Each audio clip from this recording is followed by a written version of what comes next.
They are busy for political activities. Sirain ang lahat ng kanyang kalaban. Ganon ang Marcos administration. Napakawalang iya.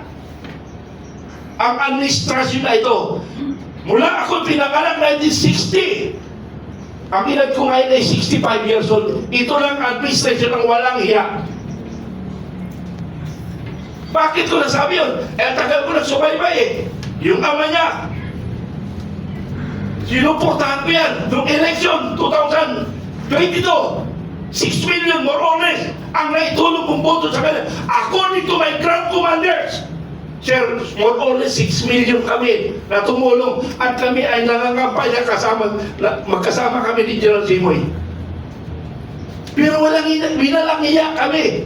Kaya ako, nung pumasok ng 2024, dahan-dahan na ako nagsalita laban sa Marcos administration.